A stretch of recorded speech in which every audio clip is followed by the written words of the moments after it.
Hi guys, it's been a while since the last video, but here we go. I want to speak to you today about shutter speed, and I'll show you with the camera, which you can see I've got in the background behind me there, how it would work. So if you remember from the last videos, I said that's the letter S unless you're using a Canon, which for some reason would be TV, but if you put it onto that semi-automatic mode, that would give you priority where you could set the shutter speed. So the question is, why would you want to use shutter speed priority as opposed to full automatic? Well, like we said before, I'll give you a scenario. You might be out for a walk, seeing a river, and you one or two little cascades, and you think, I know what I want to do here, I've seen it before, let me try that, and you want to try and blur that motion of that water. So you get your camera out, you'll take a little picture on fully automatic mode, and then you come to review it, and it's a decent picture, but it's not what you had in mind, because that water will not be blurred. The reason for that is your camera hasn't got a brain. You've got to tell that camera what you want to do. Think about it, it's quite natural. So therefore you'd put it on shutter priority, and then you could slow the shutter speed down, and the camera will then set the appropriate aperture, which is how much light comes in, and the ISO, which is sensitivity. Now it doesn't always work, it's not always foolproof, because I did try to do a video when the weather was better for you when I was out on the beach, but it was just too bright. So unless I put it into fully manual where I could do it to show you, then it just didn't work, and it's defeating the object, because I want to do everything by pressing it on the letter S, the shutter speed priority, semi-automatic priority mode for you. Okay, so it would have been great for sharp photos, but it just couldn't go slow enough unless you start using filters, you know, or go into manual. Okay, so let's have a look here now behind me, and just bear with me.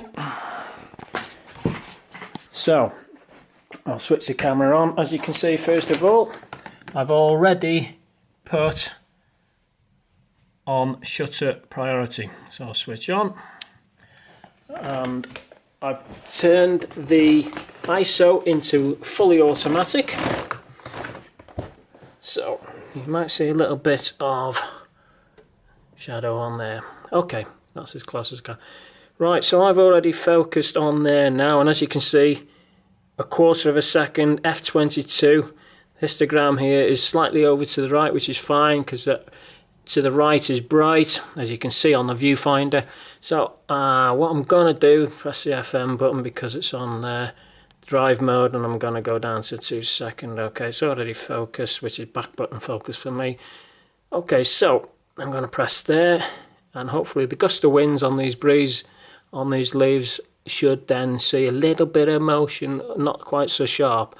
So I'm pressing shutter speed, 2 seconds, and there it is. Okay, so let's just try and review that as close as we can. It's not that great, is it? It's not too sharp. So put it back on. Now let's go the other way. You can see the white, I could go, that's 1 second, but as you see, it's just too bright again today.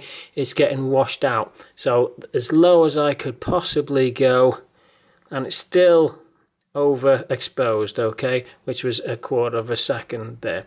But as we start to go in now the other way, and I can go up and up and up and up and up, because it's keeping it with the apertures now opening up, the shutter speed you see is moving, and the ISO is also moving. So this now 1/1000th of a second.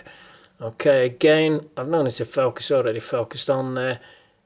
Hit the button, 1-2 seconds, fired away. Okay, so there now, hopefully, you should be able to see, if I can take this out and move it into a little bit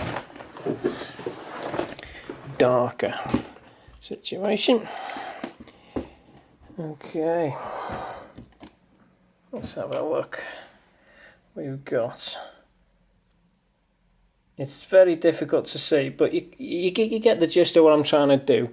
Okay, so, but that's what happens when you move the shutter speed around. Okay, so have a go. Remember, it's all about being digital, is about playing with it and having a look.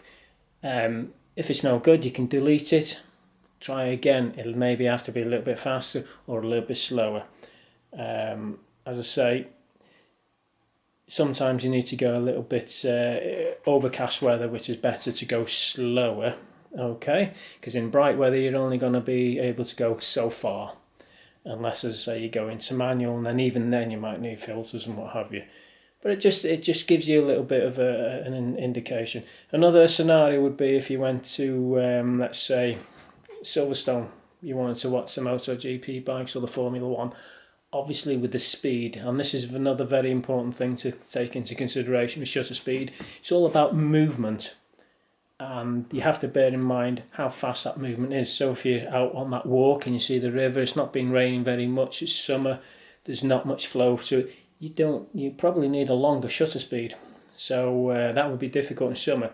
If it's just after a torrential downpour of a few days, that water's moving very fast, then you don't need, you could get away with blurring the water with literally 1/4 of a second. That's all you'd need, and you might even be able to handhold it. Most of the time when you're doing slow shutter speed though, you would need a tripod, okay? But on that scenario, going back to Silverstone, of course it's very, very fast. You could need at least 1/1000th of a second or more to actually have a go again at making those cars or bikes very crisp. Another thing to take into consideration as well is how close a distance you are from the actual speed, okay? So it seems a lot to take in, but as I say, have a go.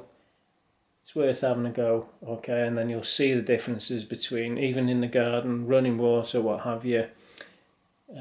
Do 2 shutter speeds, a slow one and a fast one. You'll see a little bit of motion blur, or you'll see nice crispness of your photo. Okay, hope it helps. It's not the best scenario, that the picture I've been able to show you today because of the light situation, okay, but at least you now hopefully got a better way of understanding. Have a look at the other videos, okay? I'm on YouTube, Mark Pearce Photography. Search me out there. You'll see the other 2 videos, so instead of having to search right the way down the timeline to find them, they're all there. What you'll also find there, if you're interested, is a lot of go-kart racing, where I've had my helmet cam on, and you see a little bit of me in action there as well, just for something a little bit different. Okay, so Mark Pearce Photography on YouTube. Okay, all the best, and I'll see you next time. Take it easy.